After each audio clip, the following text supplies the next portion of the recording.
Hi guys, welcome to My Life, My Adventure, and My Story with Agustinus Kakombohe. Nah, selamat datang di channel saya buat teman-teman sekalian yang baru saja gabung di channel saya. Dan saya juga berterima kasih buat teman-teman yang sudah nonton video saya. Saya mohon tonton videonya sampai di bagian akhir ya teman-teman. Dan juga saya berterima kasih buat teman-teman yang uh, like, subscribe, dan juga hit the notification bell sehingga teman-teman dapat video-video terbaru dari channel saya. Sekali lagi saya berterima kasih buat teman-teman yang bersedia dan mau menjadi bagian dari channel saya. I appreciate it so much. Nah, mungkin beberapa di antara teman-teman sekalian menanyakan atau mau menanyakan kepada saya, kenapa sih saya menyukai membahas beberapa cerita konspirasi. Nah, karena saya adalah seorang pelatih debat bahasa Inggris dan saya dan anak-anak debat itu melakukan riset yang cukup banyak sehingga muncullah berbagai pemikiran ketika kami membahas beberapa debat, beberapa mosi debat yang kami diskusikan, dan begitu banyak cerita konspirasi yang muncul ketika kami melakukan discussion dengan dengan berbagai topik yang ada gitu. Nah, oleh karena itu saya sangat suka sekali membahas tentang conspiracy story. Kalau saya sih bukan mengatakannya conspiracy theory begitu, tapi saya suka sekali mengatakannya sebagai conspiracy story. Jadi cerita konspirasi di mana beberapa hal terjadi itu memang layak untuk dipertanyakan, ada kejanggalannya dan tidak mudah untuk diterima secara nalar atau berpikir logikanya. Mungkin buat orang-orang lain bisa menerimanya dengan cepat, tapi kalau buat saya mungkin itu agak cukup lama. Nah, di video kali ini kita akan membahas sebuah cerita konspirasi yang saya berpikir ya belakangan ini buat teman-teman sekalian. As I told you that I'm not gonna discuss conspiracy theory in a very serious sense and serious ways begitu. Saya hanya akan membahasnya dengan sedikit santai saja, yang mau bertanya-tanya buat teman-teman sekalian tentang bagaimana pemikiran teman-teman atas konspirasi yang ada. Nah, kali ini kita akan berbicara tentang sebuah keluarga yang paling kaya di dunia. Nah, mungkin kalau berbicara tentang orang yang paling kaya di dunia, teman-teman udah pernah dengar namanya Bill Gates, namanya Elon Musk yang baru ini terkenal, atau juga Warren Buffett gitu. Jadi nama-nama ini adalah orang-orang kaya terkenal di seluruh dunia. Nah, tapi apakah teman-teman tahu siapa keluarga yang paling kaya di dunia gitu? Kalau orang-orangnya udah kita ketahui mungkin, tapi kalau keluarga yang paling kaya di dunia, pernahkah teman-teman berpikir siapa ya kira-kira keluarga yang paling kaya di dunia? Mungkin teman-teman tahu keluarga Hilton gitu, Trump family, mereka adalah orang-orang kaya, tapi siapa sih sebenarnya keluarga yang paling kaya di dunia ini? Nah, pernahkah Anda berpikir tentang siapa sih sebenarnya yang memiliki kekuasaan untuk mengontrol uang yang ada di seluruh dunia ini? Karena terkesannya bahwa uang-uang itu hanya dikontrol oleh bank pemerintah. Tapi ternyata teman-teman, there's one family that I would like to share to you, that keluarga ini benar-benar mengontrol keluarga ini benar-benar berada di balik berbagai cerita tentang pengontrolan uang yang ada di seluruh dunia dan diklaim sebagai keluarga yang paling kaya di dunia. Siapakah mereka? Mereka adalah keluarga Rothschild gitu. Nah, keluarga Rothschild ini saya lihat ya beberapa catatan yang saya tulis.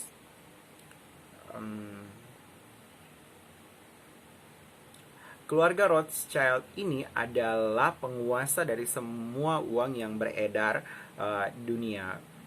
Ketika berbicara tentang penguasa uang yang beredar di seluruh dunia, saya tuh berpikir teman-teman, apakah keluarga Rothschild ini juga mengontrol rupiah, yakni mata uang yang dimiliki oleh Negara Kesatuan Republik Indonesia? Karena berdasarkan catatan yang saya baca gitu, mereka memiliki akses ke pemerintah dan juga mereka memiliki akses kepada bank sentral bank sentral yang ada di seluruh dunia. Nanti saya akan ceritakan selanjutnya. Saya berpikir bahwa apakah rupiah juga termasuk dalam uang yang mereka kontrol, dan juga siapa sih sebenarnya atau apa sih sepak terjang mereka sampai mereka dapat diklaim sebagai mentor keuangan dunia. Nah, pemikiran-pemikiran ini yang sampai saat ini saya berpikir, oke, who is Rothschild family gitu. Nah, berdasarkan data yang saya research, teman-teman, bahwa awal ceritanya adalah ada seorang bernama Mayer Amschel Buer. Jadi Mayer Amschel Buer ini maaf ya kalau saya salah menyebutkan namanya, karena I don't know how to pronounce that name. Nah, jadi dia adalah seorang anak dari pedagang uang. Tidak main-main, teman-teman. Produk yang mereka perjualbelikan adalah uang. Nah, Mayer ini memiliki seorang ayah yang namanya Moses Amschel Buer. Nah, konon ceritanya Pak Moses ini dia meletakkan heksagram yang berwarna merah di depan pintu mereka sebagai penanda bahwa mereka adalah keluarga dari Moses Amschel Buer. I don't know how to mention that name, sorry. Nah, Mayer ini akhirnya heksagram yang ditempelkan di depan pintu mereka, heksagram yang berwarna merah diletakkan di depan pintu mereka, itu diklaim sebagai Rothschild. Itu awal munculnya nama Rothschild. Artinya katanya adalah heksagram yang berwarna merah yang ditempatkan di depan pintu rumah mereka. Nah, si Mayer Amschel Buer ini akhirnya mengganti namanya dengan Mayer Amschel Rothschild. Dan Mayer ini memiliki akses ke keluarga kerajaan dan pemerintahan di seluruh dunia. Dan mereka adalah keluarga keturunan Yahudi Ashkenazi. Ya, jadi mereka adalah keluarga keturunan. Dan kalian tahu kan kalau keturunan Yahudi itu seperti apa, mereka diklaim sebagai ras yang paling pintar yang ada di dunia ini. Nah, beberapa fakta yang aneh tentang keluarga ini adalah beberapa fakta ya, sebagiannya adalah aneh gitu. Beberapa fakta tentang keluarga Rothschild adalah, pertama, mereka mengelola bisnis perbankan selama kurang lebih 200 tahun. Selama lebih dari 200 tahun.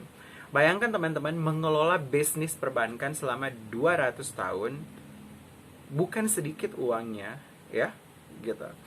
Ini saya pikir, 200 tahun, uangnya mau disimpan di mana tuh, gitu. Paling-paling berangkasnya pada nggak cukup kali ya. Kalau di rumah gue paling-paling nggak cukup juga ya. Sorry. Kemudian, fakta yang kedua adalah mereka menguasai hampir semua bank sentral yang ada di dunia, termasuk bank sentral Amerika dan bank sentral di Inggris. Hanya ada 3 bank sentral yang tidak mereka kuasai, yakni bank sentral Iran, dan juga Cuba, dan Korea Utara. Jadi, kalau seandainya ya, di sini titik awal kenapa saya berpikir, apakah mungkin rupiah juga mereka kelola gitu? Karena mereka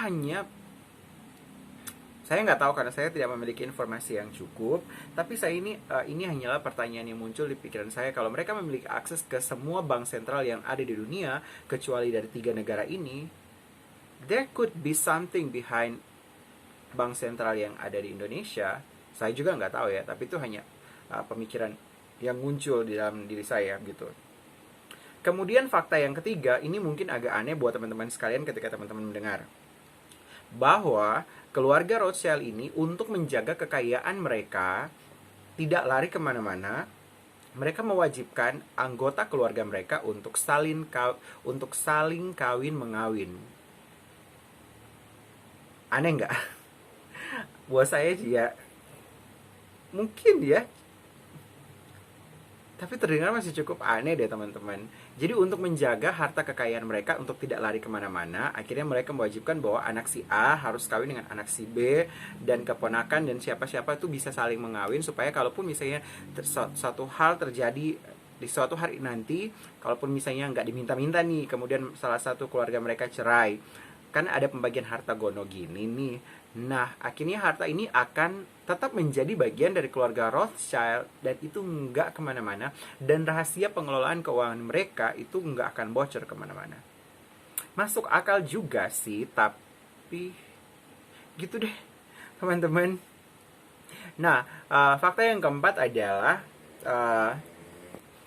mereka ini ada 10 orang anak, dan 10 orang anak ini disebarkan ke seluruh Europe untuk mengelola bisnis keuangan, dan ada beberapa nama yang berkaitan erat dengan keluarga Rothschild, yakni Collins, DuPont, Freeman, Kennedy, Morgan. Mungkin teman-teman pernah dengar Bank JP Morgan, dan juga Rockefeller gitu. Ini adalah nama-nama, beberapa nama yang berkaitan dengan keluarga Rothschild.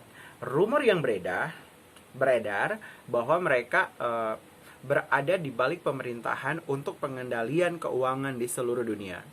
I was kind of thinking who is one of them behind Indonesian government to control the money production and money circulation in this country. Gitu. Saya tidak menemukan sumber yang mengatakan bahwa rupiah adalah bagian dari keluarga Rothschild, tapi apabila mereka berada di balik pemerintahan dan ketika mereka mengatakan bahwa mereka menguasai bank sentral, sejumlah bank sentral yang ada di seluruh dunia kecuali Iran, North Korea, dan juga Kuba, saya berpikir mungkin saja mereka memiliki akses ke pemerintahan kita dan membantu dalam pengelolaan keuangan dan sirkulasi keuangan yang ada di negara ini. Tapi saya nggak tahu. Itu hanyalah sebuah cerita konspirasi saya.